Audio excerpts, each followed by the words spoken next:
Good evening and welcome to Primetime Lawmakers for March 28, 2011, the 34th legislative day of the 2011 session of the Georgia General Assembly. I'm Scott Slade, and coming up in tonight's program, plugging budget holes becomes a prime concern of legislators as the FY 2012 budget passes the Senate Appropriations Committee.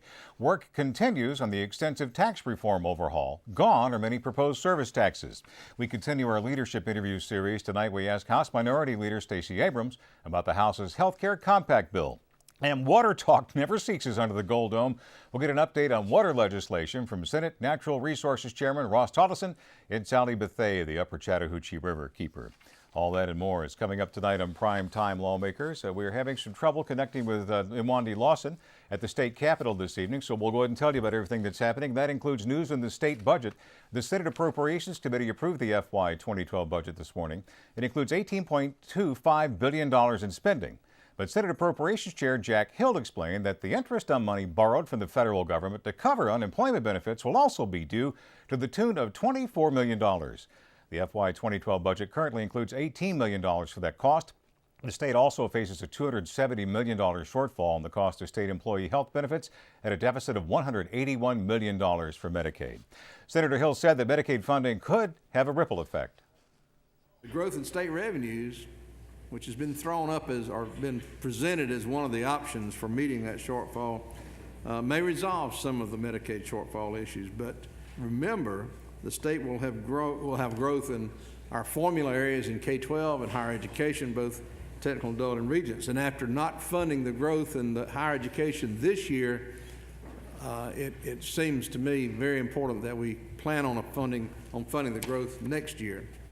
The Senate Appropriations Committee gave HB 78 a due pass recommendation and sent the budget to Senate rules. Later, Imwandi asked Appropriations Chair Jack Hill why the state employee health plan costs were growing exponentially while the number of state employees was going down. He said a growing K-12 education system plays a part. The piece of it that is difficult, that it is causing part of the problem, is those support employees, which have grown as well as we've built schools over the last years. Every time we build a school, you not only are hiring teachers, you're hiring bus drivers, school lunchroom personnel, and parapros. They're all part of the non-certified portion. That is a part of state health insurance that is paid for with a contract for a price, a set price, rather than a percentage of payroll. Part of the reason is that systems don't pay them much money because they only work 9 months, they're only paid for 9 months, and they're relatively low-wage employees. The price of that health insurance that both the state is putting in and the piece that is a premium have not gone up over the years. It is for systems a great deal because they're getting 100% health coverage for a discounted price. Senator Hill says the budget will be considered by the full Senate on Wednesday. The remainder of Imwandi's interview with Senator Hill can be seen on Primetime Lawmakers tomorrow. The Special Joint Committee of Georgia Revenue Structure met today and received a new version of the tax code revision, formerly known as HB 385. The bill is now HB 387, and it includes provisions for a flat 4.5% personal income tax rate with exemptions for retirement income up to $35,000 per individual. It also exempts from sales tax person-to-person sales of cars, boats, and aircraft, energy for manufacturing and mining, and agricultural products. Not included in the measure, sales taxes on groceries, haircuts, or Girl Scout cookies. One service that would see a new sales tax is automobile repair. The committee took no action on the measure today as the new bill was distributed just moments before the meeting. Since we all have just got the legislation, the chair doesn't think it'd be good use of our time currently to go through the bill section by section since none of us have had a chance to read it. The measure did draw a few questions, including one about whether contributions to nonprofits might decline if personal income tax exemptions were eliminated for salaries over $92,000. When President Reagan did a similar tax plan where he essentially reduced our rate, I think in those days federally 20-some%, but took away all of our deductions, there was a huge fear in that time that charitable contributions would go down. In the year that happened, charitable contributions in America actually went up because people had more money in their pocket to make charitable contributions. And so I guess you've got to deal with philosophically the people that make charitable contributions do so because of the tax benefits or because of the charitable initiative. HB 387 would also create a communications tax to replace the current franchise fees paid by consumers. Representative Larry O'Neill explains. It would incorporate those franchise fees, which are usually 4 or 5%, into a single tax, but then we would also have to have a constitutional amendment to redirect those back. We're not going to take those funds away from the cities or the counties. We've got to make sure they're held whole for what they used to always get from all those franchise contracts, even though we're calling it a whole nother kind of tax, which is certainly a more modern tax and a more fair tax. I mean, you know, a lot of people say, well, why is it fair just because of technical reasons to let a cable company providing TV make them pay 7% tax and somebody that has a satellite system pays nothing? How is that fair competition? How is that keeping a fair playing field? It seems to violate what the Constitution calls the Equal Protection Clause. And so this takes care of all that litigation, takes care of all that problem, and consolidates it into one use tax for communication. The Tax Council will consider the revised measure at its next meeting. In other news, the House Judiciary Non-Civil Committee met early this morning to consider the Senate version of immigration reform legislation.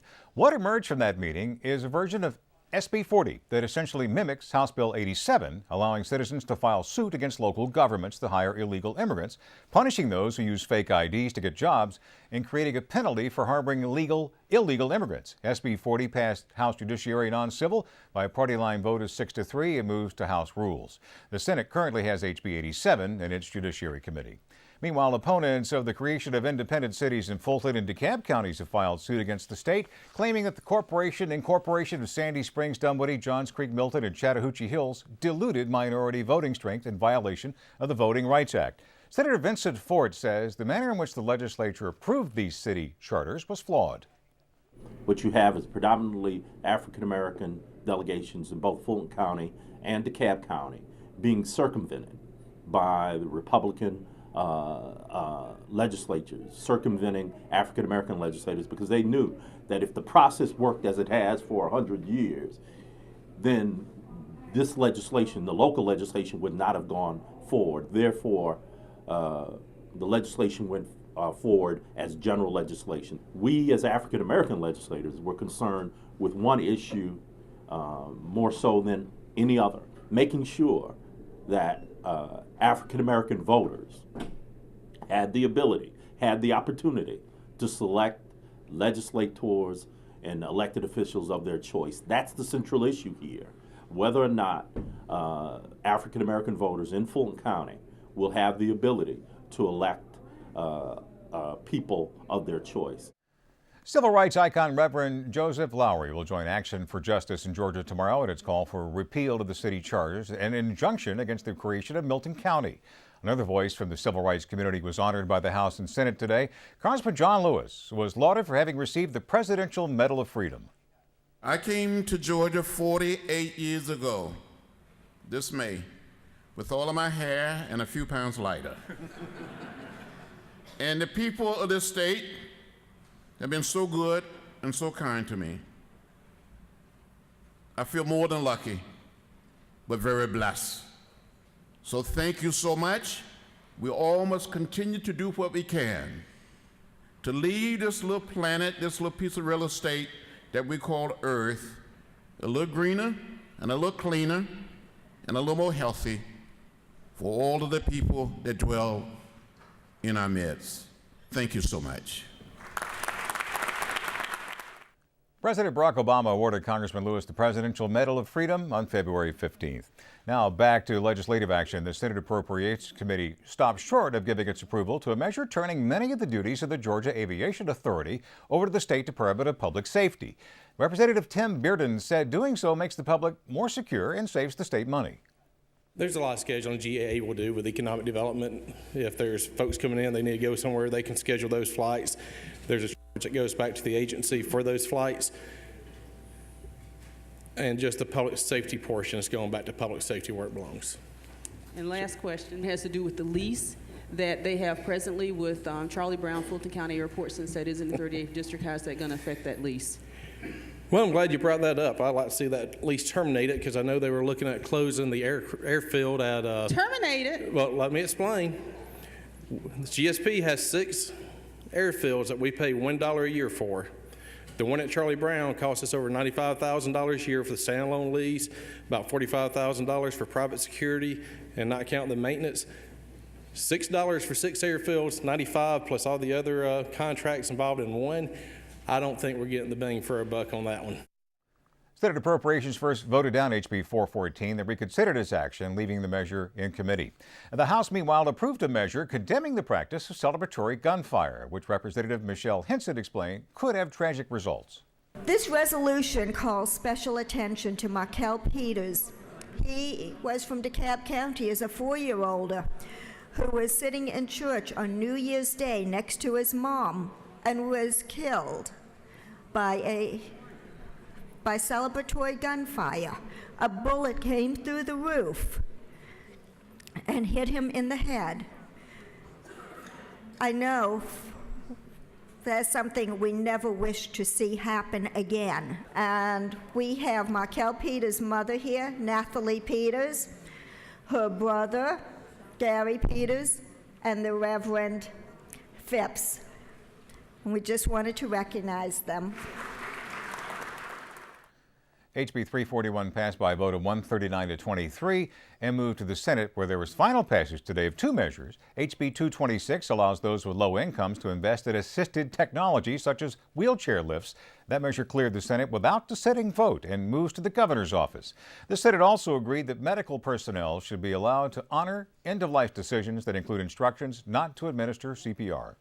Currently, the law stipulates that if you are a nurse practitioner, a nurse, a medical assistant, health caregiver, if you work in a personal care home or a nursing home and you have a patient that codes, then you by law are supposed to initiate CPR even though the person has already signed a do not resuscitate order. And this is in line in just respecting everyone's end-of-life orders, do not resuscitate. And this bill just clarifies what they're able to do already in a hospital. Absolutely know of anyone that has spoken against the bill. And in fact, all organizations are in favor of this bill. HB 275 passed the Senate by a vote of 47 to 0 and now goes to the governor's office. Finally, SB 10, the measure allowing cities and counties to decide whether to allow Sunday retail sales of packaged alcohol, was heard in the House Rules Committee today. Representative James Mills asked the bill sponsor whether he would allow increased penalties for Sunday DUIs. We already allow for packaged alcoholic beverages to be sold the other 6 days, and we allow for by the drink to be sold on Sundays wherever they have voted to allow that. So I don't know how you could determine the alcohol that's sold based on this bill if a local authority and the people vote to do it would be what intoxicated somebody to be driving. I mean, are you trying to just narrow it to those that buy packaged alcohol on Sunday? Or what if they bought it on Saturday or Monday? I mean, you know, if that's something that you feel very strongly about, then I'd certainly support your legislation that would give local authorities that ability. The House Rules Committee did not add SB 10 to its calendar for tomorrow, so it remains in the Rules Committee. And Wanda Lawson was not able to join us from the Capitol this evening because of a technical problem. She reported all these stories this evening. We certainly appreciate that, and we hope to have the link restored by tomorrow evening. In our leadership segment tonight, Iwandi sits down with House Minority Leader Stacey Abrams to talk taxes, redistricting, and health care costs. Iwandi began by asking about passage in the House of HB 416, establishing an interstate health care compact. More than likely, the way the compact is set up, it will require the president's signature, and we don't believe it's going to make it that way. The fact that we did that in lieu of doing what we think was a much more reasonable and responsible bill, which would have been to create the health care exchanges, I think it was a waste of the House's time. I think the state can offset Medicaid and the cost of health care, but part of the way you do that is through the Patient Protection and Affordable Care Act. We have to look at the act in its totality, not in pieces.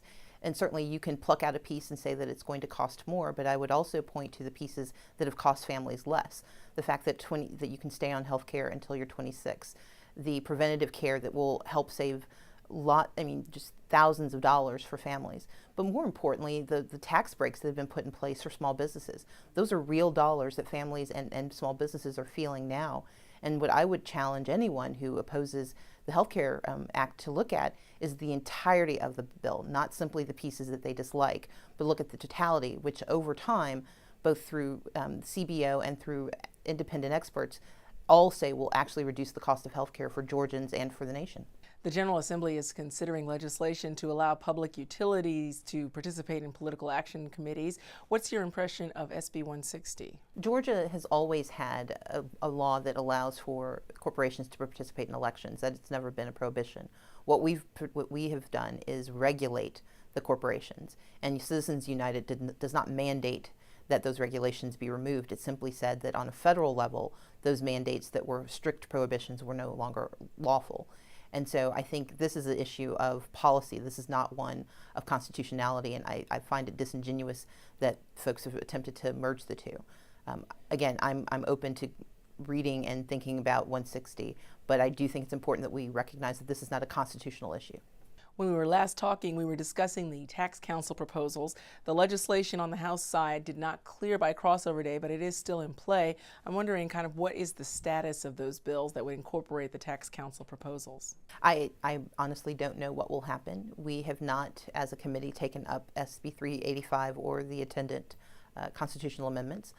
As a caucus, we are looking forward to seeing what the proposals are. Certainly, my caucus is very concerned about imposing any new taxes on families at a time when our economy has not turned around sufficiently, and that means the grocery tax is going to have a very careful look. I think that more than anything, we need to see the totality of the package. This is, again, it's important that when we're doing policy that we not look only at the pieces, but we look at the whole, and I think the danger comes in when we only pick the pieces we like or dislike and we ignore the entirety of the situation. And so I look forward to reading the entire legislation and understanding what both 385 and any successor bills would do.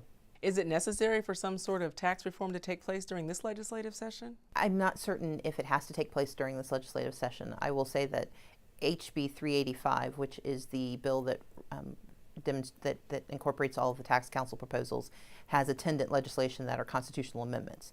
Those constitutional amendments, under best case scenario, could not be adopted by the people until 2012. And so, again, I think it's important for us to be very deliberative. I will say that the House Democratic Caucus has taken a firm position against 385 as it's currently structured. We will not support an increase in the grocery tax under the current proposals, and we believe it's very bad policy to increase taxes on families across the board at a time when the economy has not sufficiently turned around. Of course, those who support that tax say that with a lower 4% across the board personal income and corporate income tax, that actually there will be a savings to both families as well as to companies. As a policy matter, when you shift from a progressive tax structure to one that is regressive, which is what happens when you move to consumption tax, you have to be very careful about the theoretical implications and the reality. The reality is that families that are in that middle bubble, our middle class families, will not see the benefits that higher income families will see. And so again, it's critical that we see the entire package, that we see the entirety of the impact, and that we make sure that we are not moving backwards with our tax policy. Georgia has a very smart, very progressive, very stable tax structure, and I'm deeply concerned if we go in any direction that will increase its regressivity and continue to harm families. So as we approach the final few days of this legislative session, you can of course look forward to the special session for redistricting, and I'm wondering how are House Democrats approaching the reapportionment process? Well, I think you have 180 people in the General Assembly who are all paying very careful attention to reapportionment. Some of the numbers were not where we thought they would be on either side of the aisle. And what we want is a fair process, one that is transparent, one that has very clear rules, and one that will meet the Voting Rights Act of 1965. This is not simply about getting elected. It's about how we allocate funds in the state of Georgia. It's about how our citizens' voices are heard. And so we're going to be very engaged. We have our own internal reapportionment conversation happening. We're going to meet with the official committee. We're going to meet with the chairman next week. But we want to be fully engaged, and we want to encourage citizens to be engaged, because it's not about the politicians, it's about the citizens of Georgia. So how can the public be engaged? Well, follow the Democrats. We're going to be starting, as soon as session ends, we're going to start a series of town hall meetings and public comments. We want to ensure that every person understands what the process is, what their role in the process should be, and what the outcomes can be. And so we'll be very loud and very deliberate about getting that information to citizens. Well, we definitely appreciate your insights. Representative Stacey Abrams is the House Minority Leader. Thanks so much for joining us on Primetime Lawmakers. Thank you. Stacey Abrams represents constituents in House District 84, which includes portions of Atlanta, Decatur, and unincorporated DeKalb County. After the short break, we'll catch up on the water war issue. I'll be joined by Senator Ross Tolleson, chair of the Senate Natural Resources Committee, and Sally Bethea, founding director of the Upper Chattahoochee Riverkeeper. We'll be talking about measures before the General Assembly to address Georgia's water problems, so stay with us.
Welcome back to Primetime Lawmakers. Near the beginning of the session, we devoted an onset discussion to the water wars, and all that process on the front is comparable to a dripping faucet. There are several measures before the General Assembly this year dealing with water supply. We felt this was a great time to check in again.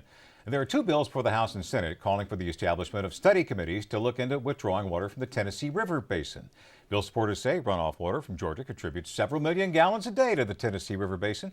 And Senator Ross Tolleson is sponsoring a measure, SB 122, to allow local governments to enter into public-private partnerships for water system planning and construction. I am joined now on set by Senator Tolleson of Perry. Senator Tolleson is the chairman of the Senate Natural Resources and Environment Committee.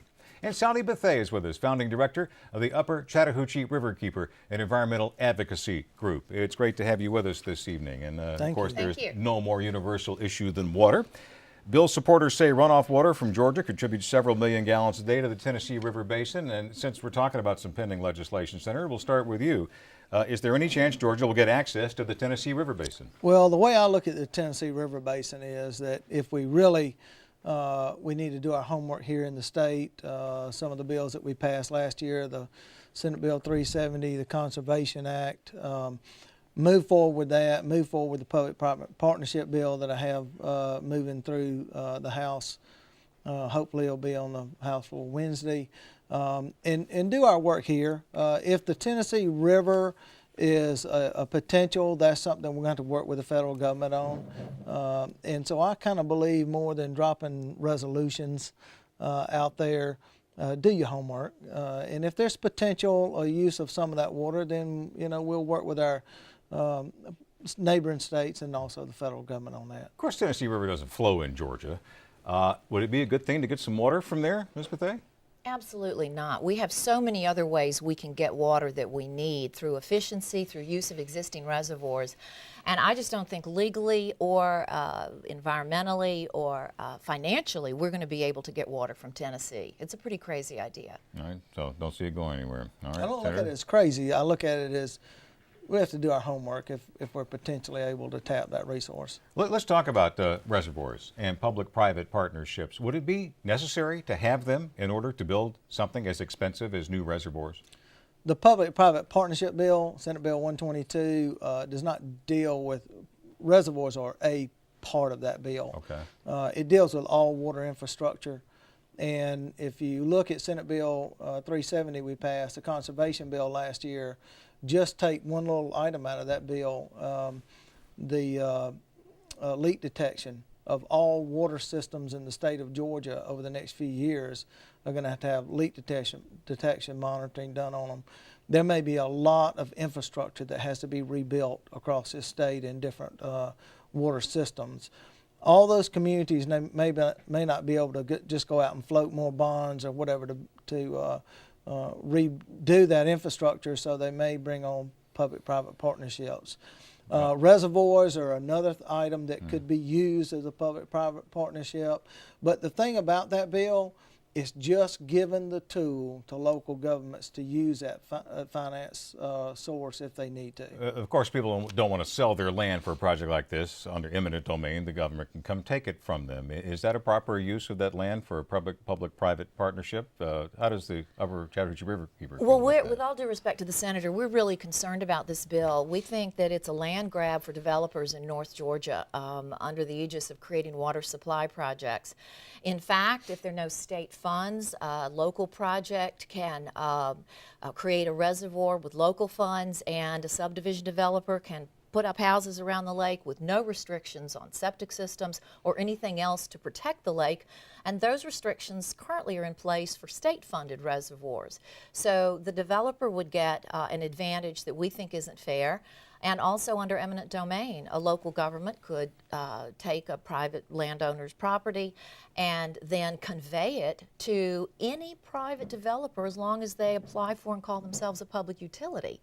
And that utility has no restrictions on the rates that they can charge people. So we are really concerned about the lack of safeguards for the public interest with this bill, and I think it very much needs to have some revisions. Is there a way to put a circuit breaker in that to forestall that? There are circuit breakers in the bill. The bill doesn't do that. The bill does not give, number one, the bill is dealing with, mostly with using these any government that if the state's involved in the project, number one, that locks the project down itself. Eminent domain laws are not changed at all with this bill. It does not change at all. It's current law, eminent domain, so that has no bearing on that bill at all. So at the end of the day, this bill is only a tool to help local governments if they so desire to use it as a tool. Your local governments are in control of the whole process. They're in control of however they draw up a contract. It's the local government drawing that up. It's not. Let's get a quick comment from Sally Bethea on that, and then we'll move on to another subject. Sure. Well, what we already know is that there are developers right now up in Dawson and Lumpkin County who are saying to private landowners, if you won't let us, if you won't sell your property to us for this reservoir on Calhoun Creek, well, then we're going to get the local government to use eminent domain, and we'll get it anyway. I mean, this is happening right now. That's already the law. I mean, you can't. This bill doesn't have. This bill does not. Let's move on to the negotiations to solve the water problem between Georgia, Alabama, and Florida. You pointed out something really interesting last time you were here. Inside that federal court decision was a mandate to keep those discussions private, especially between the governors. Can you tell us anything at all about whether or not any substantive conversations are taking place? I'm not on the negotiating team, so actually I can't. I'm not privy to that information because it is that way, and the reason it's that way is to let the three teams try to negotiate a deal without having all the noise around them. And at the end of the day, anything that they negotiate out will then come to the public forefront by having to come to each legislature. So in the 30 seconds we have left, are you happy with the atmosphere around this process now? With the tri-state negotiations, yes. We want a more open, transparent process. We think that will result in an agreement that everybody can buy into. Secrecy never ends up resulting in a good outcome. All right. Thanks very much for your input, as always, and for your service. I sure appreciate you being here. Thank you very much. It's always great to come up today on this important issue. Coming up tomorrow on Primetime Lawmakers, the House is scheduled to consider legislation establishing an advisory commission of mandated health insurance benefits. The commission would study the social and economic impact of the federal health care law. We'll continue our leadership interview series with Senate Appropriations Chairman Jack Hill, plus in-depth analysis on important legislative issues and the latest Capitol news tomorrow night at 7. See a repeat of this broadcast tomorrow morning at 5:30 right here on GPB.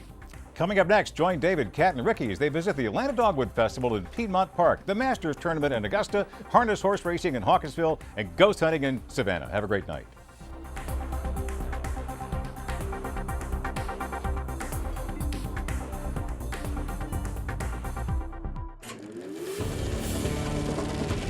This is a GPB original production.